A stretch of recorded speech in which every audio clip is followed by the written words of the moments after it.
masyarakat dalam mendapatkan pelayanan kesehatan. Namun, pelayanan kesehatan yang diberikan menjadi masalah yang sampai saat ini masih belum dapat terpecahkan. Persoalan antrean dan diskriminasi layanan mendominasi keluhan peserta BPJS. Bentuk diskriminasi yang dialami oleh peserta BPJS meliputi beberapa hal, yaitu dalam pelayanan seperti dokter, perawat, dan juga dalam hal pemberian obat. Yang dibatasi yang menyebabkan lambatnya proses penyembuhan pada pasien, juga prosedur yang tidak sesuai dan sangat berbelit-belit. Tanggapan saya mengenai kesenjangan sosial pengguna BPJS dalam mendapatkan pelayanan kesehatan itu kurang tepat karena terdapat dalam UU nomor 36 tahun 2009 di mana mengatakan bahwa semua masyarakat itu berhak mendapatkan pelayanan kesehatan yang bermutu.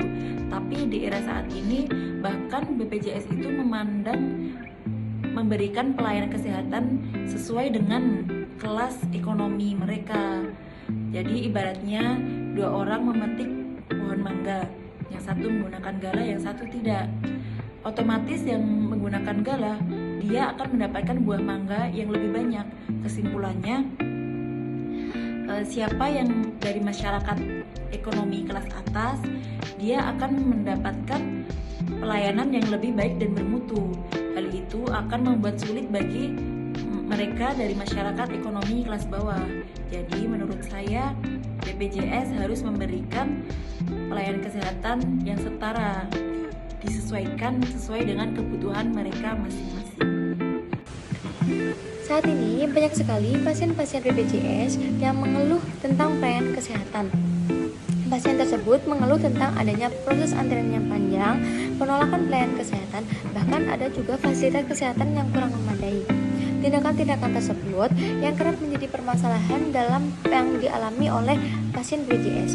Sehingga saya menanggapi bahwa seharusnya pelayanan kesehatan dapat dijadwalkan secara operasional agar pasien BPJS dapat diberikan pelayanan kesehatan yang baik dan profesional. Terima kasih. Saya menanggapi bahwa adanya kesenjangan sosial dalam pelayanan kesehatan mengalami masalah dalam konteks ekonomi. Pasien yang menggunakan pembayaran dengan BPJS sering dianggap sebagai kaum yang lemah dalam hal ekonomi. Hal ini berakibat kualitas pelayanannya sering diremehkan oleh pihak instansi kesehatan. Sementara itu, untuk pasien yang melakukan pembayaran secara umum cukup mendapatkan pelayanan yang baik dibandingkan dengan pasien BPJS. Padahal jika dikaji baik-baik, di antara keduanya sama-sama melakukan pembayaran walaupun dengan cara yang berbeda. Hal inilah yang harus menjadi perhatian bagi pihak instansi kesehatan dalam mengatasi masalah tersebut. Mengacu pada sistem pelayanan kesehatan Indonesia yang telah diatur dalam undang-undang, seharusnya masyarakat yang ingin berobat ke pelayanan kesehatan tidak mengalami perbedaan. Perbedaan di sini yaitu mengenai sikap yang ditujukan oleh pelayan kesehatan ataupun oleh tenaga kesehatan. Seharusnya mereka tidak menunjukkan sikap yang berbeda ketika menangani pasien yang menggunakan BPJS ataupun pasien yang menggunakan BPJS.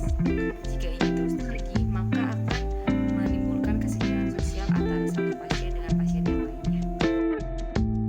Untuk menangani permasalahan ini, yaitu kita harus dapat melakukan peningkatan pelayanan BPJS Kesehatan bagi para pengguna BPJS agar tidak terjadi kesenjangan sosial antar para pengguna, dan kita harus bisa memberikan pelayanan yang terbaik kepada para pengguna BPJS dengan melakukan pelayanan yang sesuai dengan mekanisme penjaminan yang telah diberikan dan sesuai dengan prosedur pelayanan yang telah ditetapkan agar tidak terjadi keluhan antar para pengguna BPJS dan dapat meningkatkan kualitas dan penilaian yang baik terhadap pelayanan kesehatan BPJS ini. Yang pertama adalah memberikan pelayanan yang sesuai terhadap penggunaan BPJS dengan membuat sistem kompartemen yang terdiri dari beberapa kelompok. Misalnya, kelompok yang penerima bantuan iuran seperti warga miskin, kelompok perusahaan, dan kelompok pekerja yang bukan penerima upah atau perorangan. Meningkatkan pelayanan penggunaan mutu BPJS. Terima kasih. Selain itu, perlu adanya ketersediaan kotak saran dan kritik di setiap rumah sakit untuk dijadikan bahan evaluasi serta pengamatan setiap pelayanan tenaga kesehatan yang ada di wilayah tersebut. Nilai moral yang bisa diambil dari kasus ini yaitu kita sebagai calon tenaga kesehatan seharusnya tidak boleh membedakan pelayanan kesehatan seseorang berdasarkan materi yang ia miliki, karena setiap orang berhak mendapatkan pelayanan kesehatan yang baik bagi dirinya sendiri. Nilai moral dari kisah kesehatan ini adalah dalam menghadapi berbagai karakter pasien yang berbeda-beda dan dengan latar belakang yang juga berbeda, sebagai calon tenaga kesehatan kita harus mampu menyikapinya dengan sabar dan juga bijaksana serta adil, karena pastinya setiap pasien memiliki kondisi kesehatan berbeda dan juga pastinya